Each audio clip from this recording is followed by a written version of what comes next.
Night of the Twisters, Chapter 10, Midnight. So remember that at the end of yesterday's chapter, Dan had to drive the police car, which was crazy, to try to help the policeman when the glass shattered. We walked into the police station through double glass doors into a big open space the size of a classroom. Officer Kelly, his hands on my shoulder, and Arthur's, steered us left toward a sign that said Sheriff's Department. I could tell by his grip he couldn't see worth a darn anymore.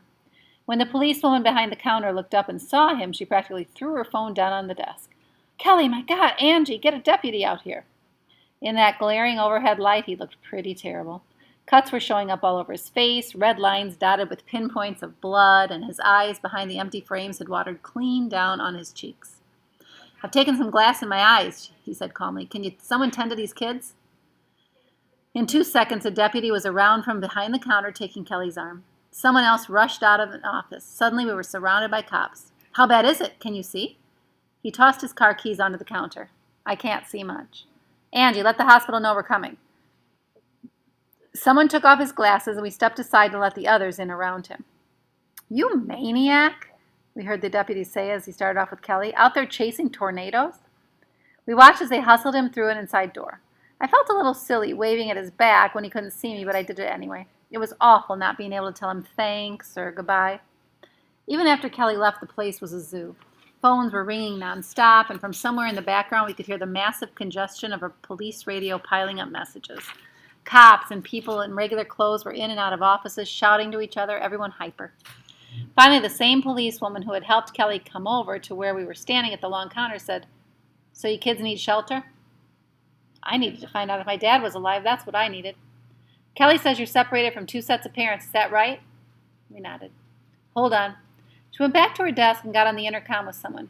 "Mildred, is there a room in the women's section?" "Yes, I have 3 teenagers here." I straightened, being mistaken for a teenager. She called someone else on the intercom, after which this heavy-set man in tan work clothes came out and glowered at us. I looked down at myself and then at Arthur. We really were a sight. My jeans were filthy, torn on both legs. Quickly, I wiped my face on the bottom of my shirt. Stacy didn't look much better in her oversized Levi's jacket and faded cutoffs. "He'll take you upstairs," the police lady said. "Upstairs? What for?" "Can you tell me something first?" I heard myself ask. Did Phillips get hit by a tornado?" "I wouldn't know. One was sighted near Hanson, I guess. People are spotting tornadoes everywhere on a night like this." "We've been in 2 of them," Arthur told her. "Is that all?" she said sarcastically. "There have been dozens." I felt like screaming at her. I knew she was upset, but she was making me feel exactly like a prisoner. Don't 12-year-old kids have rights? I wanted to ask about Meaves Bowl, too, but I lost my nerve. Do you remember who's at Meaves Bowl? Aunt Goldie. On our way up the stairs, the jailer, or whatever he was, said he was taking us to the women's section, since there aren't any female prisoners tonight. He led us into a carpeted room with very plain walls. There were 2 couches and some chairs and a table full of magazines. A policewoman was sitting on the arm of a chair talking to some people and writing stuff down on a clipboard. The jailer pointed to a narrow open bedroom jutting off the main room. "You kids can have that unit," he said. 2 identical bedrooms on the other side were already occupied, and I could hear a baby fussing over there, which made me want to be with Mom and Ryan more than ever. The woman in the brown uniform looked up and smiled. "I'm Mrs. Minetti, the matron here. Sit down, I'll be right with you." "Are we in jail?" I whispered to Stacy after the man left. "The women's section, that's what he said." It was pretty nice if you asked me. I couldn't see bars anywhere. The 3 of us sat down on the couch opposite the matron and stared at the other disaster victims, who were all wet and stringy-haired like us.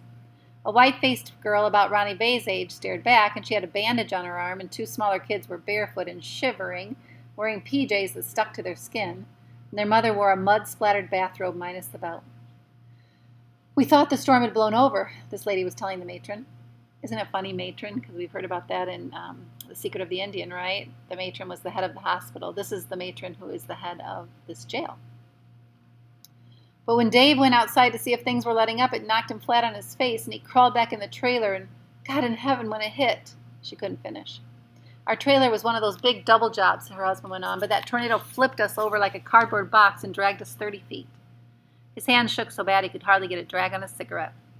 "When did you start to smell the gas?" Mrs. Minetti said. "Right after. It was terrible, overpowering, all up and down Sycamore. Though the women's section was plenty warm, I found myself getting chills in my arms. It was the gas that got us out, too, the other lady said, jouncing the baby on her shoulder as she came out of the bedroom unit. The little boy who clung to her jeans pocket studied us with huge, uncertain eyes. When the adults finally talked to each other, we heard that from the second family that they had lost their house in Capitol Heights and been brought in just ahead of us by the deputy sheriff. Everything's gone, a man said, shaking his head. And then sadly, even the dog, yeah, and we happened to see her. He shouldn't have mentioned the dog because it set his older kid to crying. The father lifted his big boy and held him close to muffle the sobs. The dad wanted to cry too, I could tell. I had to look away. I never wanted to see Minerva dead.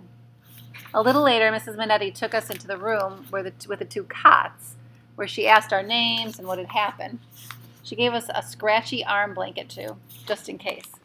Army blanket, sorry. Scratchy army blanket. I liked her. She had brown hair like Mom's and friendly eyes. I was glad she was in charge and not that other policewoman. There was plainly nothing else to be glad about, getting stuck in jail, not knowing if my dad was dead or alive. When Arthur went off to the John, Stacy and I sat there on the two cots and looked at each other. I was so tired. I just wanted to fall over and go to sleep.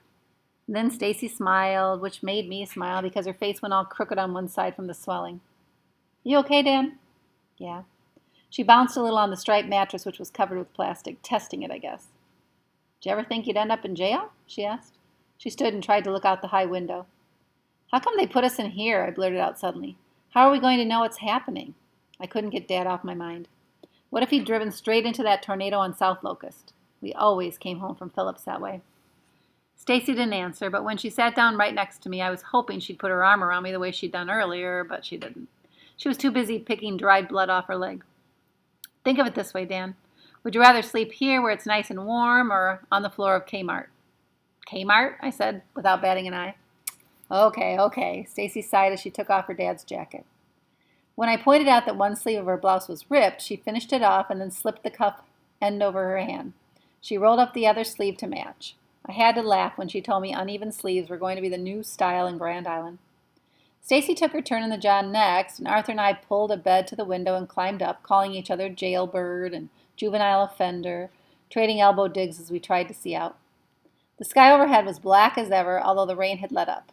There were no city lights at all. Only the parking areas around the public safety center were ablaze. They have their own generator, Arthur told me, as if I hadn't figured that out already. Just then a siren started out below, making me think of Kelly again. I'd never be able to sleep in this jail, edgy as I was about everything. Arthur was getting edgy too, I guess. Several times he tried to open the window before we jumped down, but he couldn't, and making a desperate face, Arthur pulled his t-shirt up over his belly and started fanning himself. It's too hot in this place. Can't we get any air? Stacy was on her way back and heard us grumbling. Will you two shut up? Do you know how lucky we are? We're alive, and our families are alive. Maybe, I muttered. Just shut up, both of you. Arthur wasn't about to. I'm scared, you big smart aleck, he said suddenly, giving her a shove. You don't have the brains enough to be scared. There are 9 of us, remember. How are we going to live? Stacy backed up. There's going to be 10 of us soon, she said coolly. Arthur stared. It was so quiet in that woman's section right then you could have heard a cockroach sneeze. Mama's pregnant? Don't broadcast it, Stacy whispered. She doesn't want the whole world to know yet. Arthur grinned at me, everything else forgotten. Maybe we'll get a boy like Ryan. No lie. Stacy, is she really? Stacy nodded gravely. Arthur once told me their family believed babies were God's jewels. I also knew he was tired of being surrounded by females. Come on, let's push these cots together, Stacy said, all sweet and motherly again. We'll have to sleep crosswise.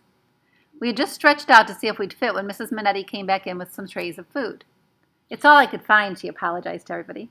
You kids will just have to pretend you're at the A&W. I wasn't going to do that. Didn't she know the A&W was in splinters like everything else on South Locust? We sat down on the floor under the window, behind the beds where it was cooler and more private. Our midnight snack, as Stacy called it, amounted to 7 graham crackers each, with 1 left over, and 3 cans of cold 7-Up. I have to admit, that jail food tasted better than anything I'd ever had at the A&W. I'm needed down below, Mrs. Minetti announced before she left, so I'm turning the lights off on these bedroom units. You all try to get some sleep. You'll need it. Everyone thanked her. Everyone except the baby, that is, who kept on crying, even with a graham cracker in each fist. I figured the kid must be teething like Ryan. I wonder why that tornado happened to us, Arthur said, sitting there beside me. Why didn't it hit Lincoln or Kearney or someplace in Iowa? Stacy leaned forward to brush the crumbs off her shirt front, all the time watching the lady with the baby. Arthur scooted closer. You know what, he said? What? I answered absently. I was just finishing my last cracker, wondering how long it would take, and Stacy to go and help with that crying baby. I was feeling sorry for the poor mother myself and only halfway paying attention to Arthur when Stacy set her 7-Up down on the tray. I'll be back in a minute, she said. Hey, Arthur banged on my leg until I turned to face him. Listen, Dan, this is important. Yeah? You know that bull roarer that I made? Remember when I showed you the picture of the bull roarer, the video? I nodded. You know what the Hopi Indians believe? My eyes were back on Stacy, and sure enough, the lady was letting her take the baby. Dan, what if I caused the tornado? He whispered in a hoarse voice. What are you talking about? The bull roarer. The Hopi Indians won't let their kids play with bull roarers inside, not in the spring leastways. You know that roaring sound they make? I nodded. That sound is supposed to bring on the whirlwind, death and destruction and all that. I knew about it, but I swung the bull roarer anyway. Remember your Aunt Goldie's place? It was ripped apart worse than anybody's. Arthur, bull roarers don't cause tornadoes. He was a lot smarter than me. How could he even think that? Why us then? Grand Island, Nebraska, the all-American city. Why our neighborhood? There were tornadoes spinning down all over, I reminded him. He leaned back against the wall and pressed his lips together. I guess I was making him mad, and I leaned back too and sucked on the edge of the 7-Up can. In spite of the heat in there, goosebumps began to finger my scalp. Was it any different what I'd been thinking? We both knew about tornadoes, storm cells and squall lines and all that. Then why had I been thinking the same way as Arthur? Only with me it wasn't some stupid bull roarer, it was Ryan. It was all those times I'd wished Ryan out of existence. I'd been sick of him from the day he was born. I squeezed my can flat with both hands, pushing the air out of my lungs at the same time. If anyone was being punished with a tornado, I was. I was the one who had resented a helpless baby, my own flesh and blood. I wondered now how I could have felt that way about him. Arthur, I spoke up, determined to straighten him out. That tornado wasn't anybody's fault. Don't you think I know that? But you just said... I know what I said. He got to his feet, grinning. Come on, let's pick our spots before Stacy comes back. She's a real bed hog. Arthur took off his shoes and settled himself at one end, stretching across the two cots. It took me longer, pulling off my waterlogged sock one after the other, and then rolling up the muddied bottoms of my jeans. I took some time inspecting my feet, which looked like prehistoric monsters. They were so wrinkled and gray. By the time I was ready to lie down, Arthur was breathing hard, and it took all of 3 minutes for him to fall asleep. With Arthur unconscious beside me, I turned my head so I could see what was going on in the big room. The men had propped open the door and were standing near the entrance, smoking and talking in low voices. The mother in the opposite bedroom unit was washing her kids with a cloth that looked like a cuff end of Stacy's sleeve. The girl with the bandaged arm lay on one of the sofas, very still, her dark eyes open. I wondered if I'd ever seen her at Dodge Elementary, but I didn't think I had. Stacy was now playing peekaboo with the baby, hiding behind the overstuffed chair and then popping out with these squeaky sounds that made the little kid laugh. The baby's mother had her hands full trying to keep getting the other one to sleep. I pulled my knees up trying to get comfortable, but no matter how I arranged myself, one cut or another stuck to the plastic. I finally gave up and closed my eyes. I couldn't think about my dad, or Grandpa, or Grandma. It made me too nervous. I concentrated on Mom and Ryan instead, wondering what they'd be doing in that big old store. Maybe the Kmart people had opened the cafeteria and were making pizza for everyone. I had a really crazy thought next. What if the Kmart was doomed to be our summer home? That might not be too bad. I pictured the video games and the oversized toy department and the aisle of kitchen things Mom always had to look at. Kmart would be a lot more interesting a place to live in than the Armory. Then I remembered the Armory had a basketball court, and I couldn't decide which would be better. I opened my eyes to check on Stacy. Why would she rather count some strange baby's toes than finish drinking her 7-Up? Wasn't she ever coming back? I finally got up and went to the bathroom. I splashed my face and arms, took a big drink, and then watched as the water pressure fell off right before my eyes. All of a sudden, the water stopped. Do you remember this happening before in the story? The stream reduced to a trickle and then stopped, and I turned the faucet off, waited, and tried it again, and nothing but drips. The water's quit, I whispered to Stacy when I got back to the main room. The baby had fallen asleep in the big chair, and Stacy was sitting on the floor, patting its grubby-looking undershirt. She gave me a grim look, sent me to tell the two mothers, who thanked me for the bad news. After that, Stacy and I went back to our cell where we finished her drink. What does it mean when the pressure dies down like that, I asked. I don't know. I guess it means we're in trouble. I mean, even more trouble. There was plenty of water outside. It was raining again, mixed with hail, and it tapped sharply against the windows and pelted the roof over our heads. What was to keep those tornadoes from coming back and flattening the public safety center the way they'd flattened our houses and all those big buildings on South Locust? I'll never be able to sleep, I told Stacy. Me neither, she said, but we gotta try. We lay down across the cots, facing each other, in the half-dark, hardly a foot between us. Having her there made me feel much better, I have to admit. I figured I could spend a whole lifetime lying that way next to Stacy and not be unhappy about it. My face is really a mess, huh? She whispered.